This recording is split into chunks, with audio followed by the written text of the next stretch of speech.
Hello, Michael J. Brown here, and today I'm going to give you an honest review on the Boss RC202.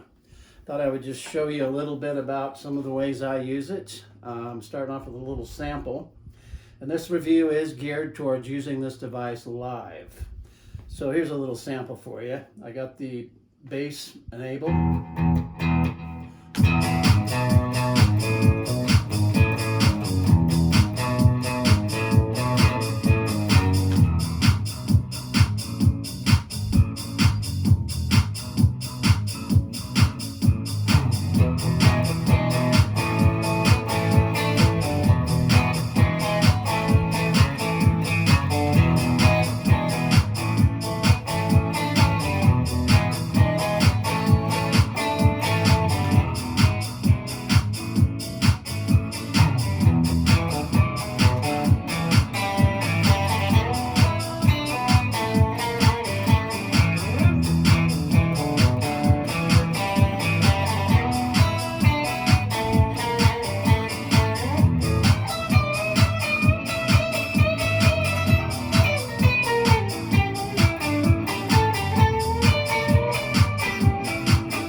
That's just a little thing I like to warm up on. But anyway, this device has a lot of different functionality. As you can see, it has, I'm using channel 1 and then track number 8. Just drop my pick. And each channel has 8 tracks. So to switch between the different channels, you just simply push the memory button and then you turn the value knob. There's channel 2, 3, 4, all the way up to 8 different channels. And what I do when I use this live is once you get it on the channel you want, you have to push the correlating button to keep it on that channel.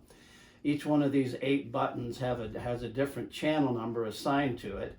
So when you push memory and then turn this, you're going to push, I'm pushing number 2 now for channel 2, and I'm on track 2.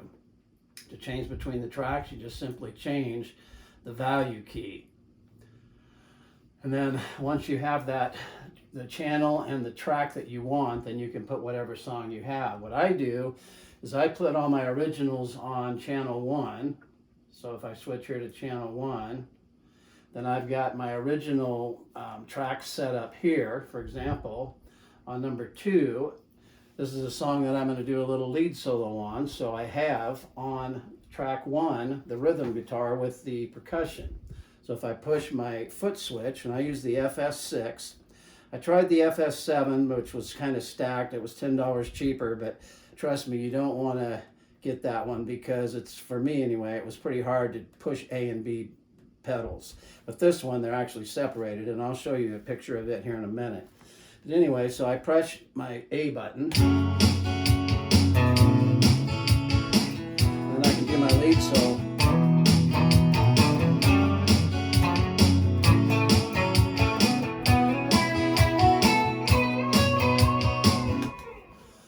A capo on my acoustic there, so I started in the wrong key, but anyway, you get the idea. Now one thing you do have to keep in mind is that with this button, it's only the A button is set up to activate the active track, which on this setup I have track number 1 is the active track.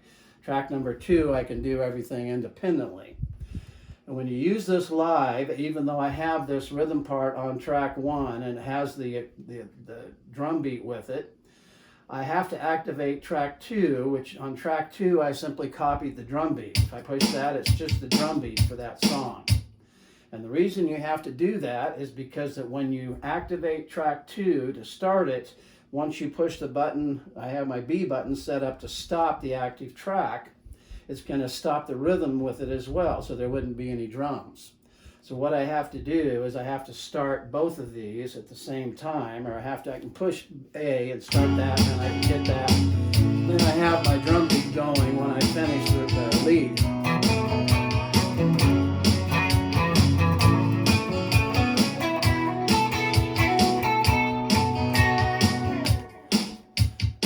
stopped the rhythm and the drum beat kept going. And then at the end of the song, all I really do is push the stop button on my last chord and it stops the drum beat. But that's a little trick that I've kind of figured out that for me, that's the way I have to run this. So let me show you the foot switch.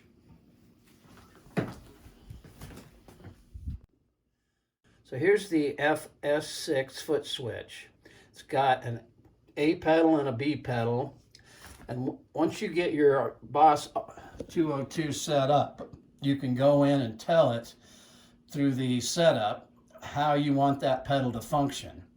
And that's kind of a little bit of an interesting deal. You know, when I first got this device, I didn't try to use it for a while until I read through the manual and through the the settings PDF to really get a handle on how I could change it and what would work best for me.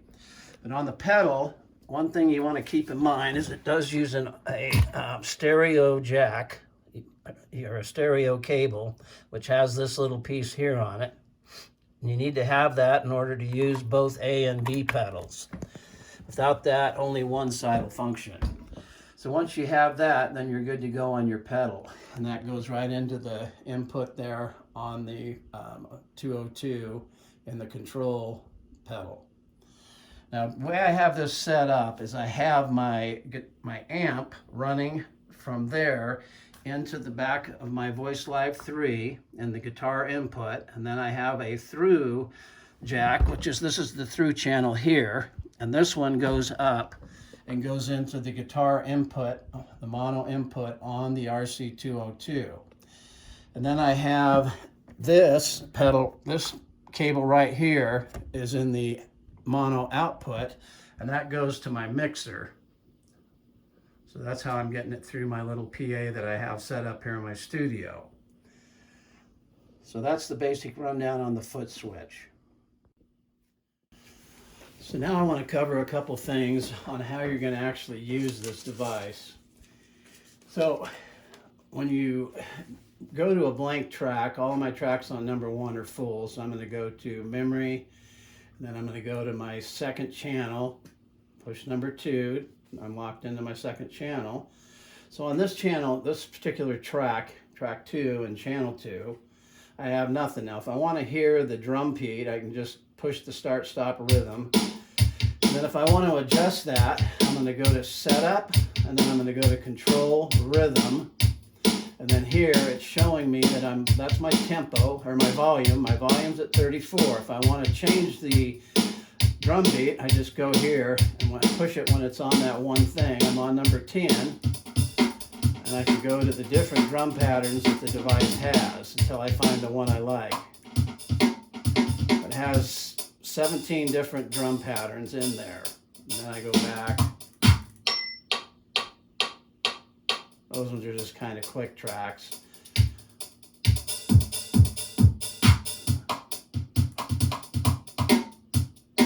There's kind of a basic rock beat. We'll go ahead and we'll use that one. To get out of that, once you find the one you want, you just push the setup button. So now that I have that on there, if I want to record it, then all I'm going to do is push the record button. When it's blinking red, it's recording. So that drum track is going on there right now. When I think I've got about a measure's worth of drum, then I can just push play, turns green, and it'll play it. And then I can use the pedal, because that's my active track, and push the B pedal, and it'll stop it. Now if I wanted to start it, I just push the A pedal, and if I want to overdub, then I push it again. It turns yellow, and then I can play whatever I want on there. If I want to do a rhythm.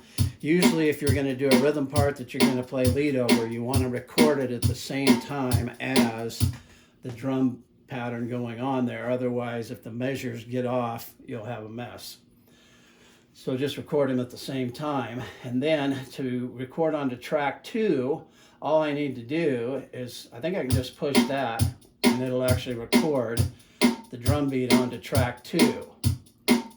The reason that I do that, I can push the stop button here because that's not the active track. I have to push it manually here. So once I have that, I can play my rhythm part, do my little lead solo with when I push the A button, it starts that. But I also want to start track 2. so that when my lead solo's done and I push the B foot switch, it stops the rhythm and I can play the bridge or a chorus or whatever, and I still have the rhythm section going. Otherwise, you won't have any drum. And then when I'm done, I hit my last chord, I can manually push the stop button and it stops that track at the end of the song. So, and then one thing to keep in mind here is that once you have what you want on there, you have to press the right button. Press it once, lights up, press it a second time, it flashes and writes that to that track. If you don't do that when you change tracks, you'll lose what you had. So you want to be sure to always write what you just recorded onto the device. Now if you want to add effects, you have these input effects for the track, and then you also have a complete track effect that you can add after it's already recorded. You know, there's a lot of videos out there on those different particular functions. You can get those. I just want to show you today how you can best use this live. So to set the drum volume, what you want to do is, again, you're going to go into setup, control, rhythm.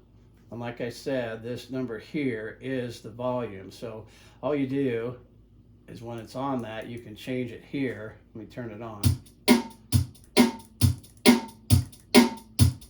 You can tell it gets louder or quieter. And that's going to correspond to, you know, how loud your guitar is or whatever else you're playing through it at the time.